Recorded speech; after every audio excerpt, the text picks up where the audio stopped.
Bueno, hoy me tocó la teoría crítica y como introducción el libro nos dice que esta nació en Alemania tras la instauración de la Escuela de Frankfurt en 1924. Su historia se remonta a las críticas de Marx a la economía y a la sociedad. Se inspira en gran medida en la formulación teórica de Marx de la relación entre la base económica y la superestructura ideológica y se centra en cómo operan el poder y la dominación.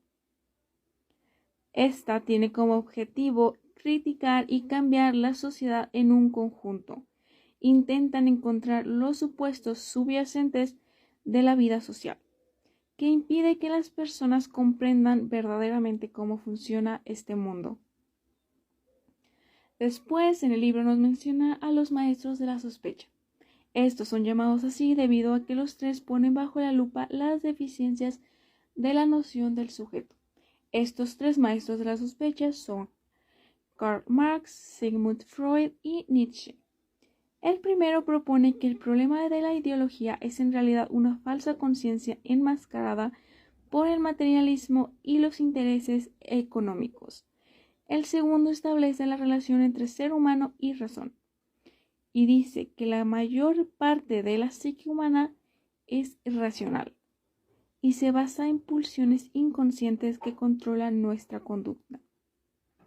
El tercero expone la necesidad de cambiar los falsos valores que han dominado en la sociedad occidental a lo largo de la historia, una moralidad que nace a partir de un resentimiento contra la vida. La teoría crítica es que acusaba al pensamiento científico de servir como una herramienta de la opresión, por lo que alertaban sobre la fe ciega o excesiva en el progreso científico. Empezando con la primera etapa, que es la de la teoría crítica de la sociedad y la dialéctica negativa. Esta tiene como objetivo interpretar el predominio de la racionalidad instrumental como la crisis de la positividad de la razón y el análisis sobre la Segunda Guerra Mundial. En esta generación destacaron cuatro muy importantes autores: Max Horkheimer, Theodor Adorno, Herbert Marcuse y Walter Benjamin. El primero, Horkheimer, definió la teoría crítica en su libro Teoría tradicional y teoría crítica, y en este trabajo Horkheimer afirmó que una teoría crítica debe hacer dos cosas. La primera, dar cuenta de la sociedad dentro de un contexto histórico, y la segunda, buscar ofrecer una teoría crítica sólida y holística, incorporando conocimientos de todas las ciencias sociales. El otro autor, Theodor Adorno, identifica que el desarrollo técnico-económico del sistema global social aparece en una posición dominante muy por encima del desarrollo de los hombres. Luego, en conjunto, Horkheimer y Adorno escriben un libro que es el de la dialéctica crítica.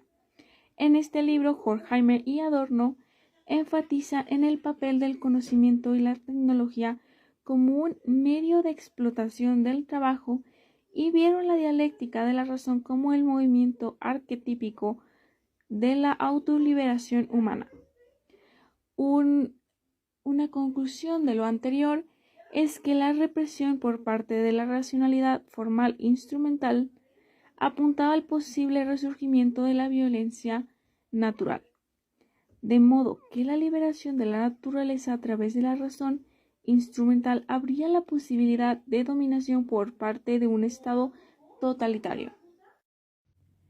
Siguiendo con la primera etapa, ahora toca al autor Walter Benjamin.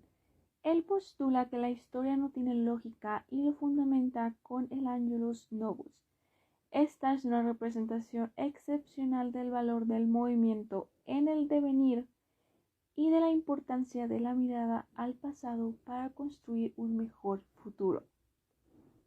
Su pensamiento destaca porque habla sobre la unión del materialismo dialéctico y el mesianismo judío. Luego, el siguiente autor es Herbert Marcuse.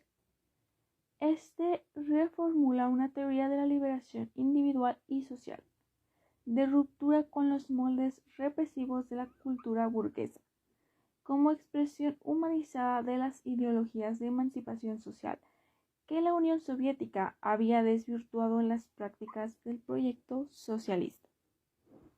Entender un poco más sobre lo que es la liberación individual, se puede definir como es el valor constitutivo de cada persona. Es el fundamento de sus deberes y derechos conforme al cual cada persona puede decidir autónomamente sobre las cuestiones esenciales de su vida. En conclusión de esta primera etapa, se puede decir que la filosofía no guía las acciones políticas, sino denuncia todo aquello que considera inhumano. Ahora, la segunda etapa de la teoría crítica es la teoría de la acción comunicativa y la ética del discurso. Esta tiene como objetivo que después de la primera generación entra en crisis, vio la salida gracias a las aportaciones de Jürgen Habermas. De empezar con las aportaciones de este autor, primero vamos a conocer un poco sobre su historia. Este fue un filósofo y sociólogo que nació en Düsseldorf, Alemania en 1929 y se le considera el miembro más destacado de la segunda generación de filósofos de la Escuela de Frankfurt y la última figura del marxismo crítico. Él estudió en Gotinga y en Bonn, doctorándose con una tesis sobre Schelling. Sí, este autor propone la razón comunicativa. Esta propone que la sociedad es libre y se une por su conocimiento y no por el temor como anteriormente era, y está en la autonomía, en el triunfo del agora, y en el lenguaje está la base de la democracia. Con la razón comunicativa, Habermas desarrolla este tema a través de la filosofía analítica del lenguaje, la hermenéutica, la antropología de la cultura, la teoría de sistemas, el marxismo y la teoría crítica. El propósito de la razón comunicativa alude a tres intenciones básicas. Primero, el esbozo de una teoría de la racionalidad. Segundo, la construcción de un concepto de sociedad en dos niveles, sistema y mundo de la vida.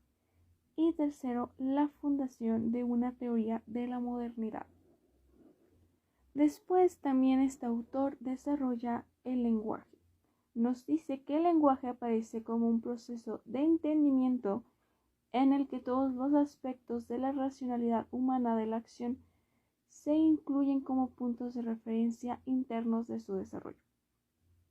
Para entender más, Habermas nos propone 4 supuestos que son importantes para entender el lenguaje. El primero es inteligibilidad. Para lo que se dice, la comunicación resulta imposible si lo que se dice es incomprensible para los demás. El segundo es la verdad, para aquello que se dice, para el contenido de lo que se dice en relación con lo objetivo, o para las condiciones de existencia de lo que se dice.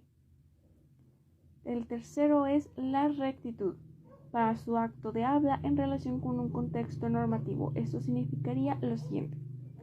Todo hablante se atiene a un conjunto de normas aceptadas por todos. Si dice, por ejemplo, usted se calla, es porque debe estar autorizado para decirlo. Y el último, que es el cuarto, es la veracidad, para su formulación o como expresión de su pensamiento. Lo que dice debe ser lo que cree o lo que piensa. Si miente, la comunicación se rompe y el entendimiento no se crea. Conclusión de la segunda etapa de la teoría crítica. Para Habermas, la teoría crítica desenmascara las distorsiones, representaciones y políticas incrustadas en nuestro conocimiento y discurso. Luego, en la tercera etapa, que es la última etapa, es la del fortalecimiento del enfoque dialógico y la democracia deliberativa. En esta tercera generación de teóricos críticos surgió de los estudiantes de investigación de Habermas en los Estados Unidos, Frankfurt y de manera independiente. Dentro de esta tercera generación de la Escuela de Frankfurt Solo hay una figura que sostiene el proyecto de la teoría social crítica en todo su alcance habermasiano, y este es el autor Axel Honneth. Este autor es un filósofo y sociólogo alemán nacido el 18 de julio de 1949 en Essen, Alemania. Es uno de los más importantes de la tercera generación de la Escuela de Frankfurt, reconocido por sus investigaciones en la teoría del reconocimiento y seguidor de la tradición de la teoría crítica de la sociedad. Principalmente en su pensamiento se destacan tres temas. El primero es una concepción de la historia y la sociedad basada en la lucha por el reconocimiento de los grupos sociales.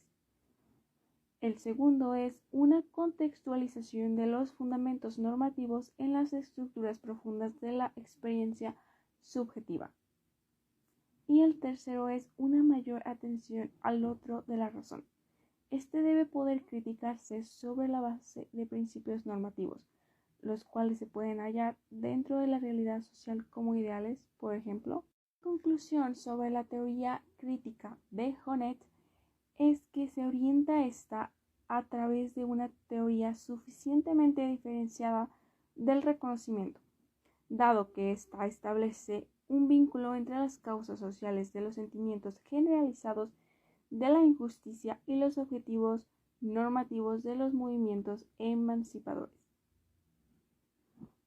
Por último, el libro nos habla sobre el futuro de la teoría crítica. Y como introducción se puede decir que a lo largo de los años muchos científicos sociales y filósofos que se destacaron después de la Escuela de Frankfurt han adoptado los objetivos y principios de la teoría crítica. Hoy podemos reconocer la teoría crítica en muchas teorías y enfoques feministas para llevar a cabo las ciencias sociales. Un ejemplo de esto es que éstas se enfocan en temas de poder y buscan explicar los orígenes y las consecuencias de las relaciones de género, particularmente aquellas que privilegian a los hombres. También estas estudian las formas en que se producen, reproducen, resisten y cambian los supuestos y la ideología en torno al género en y a través de las experiencias cotidianas de hombres y mujeres.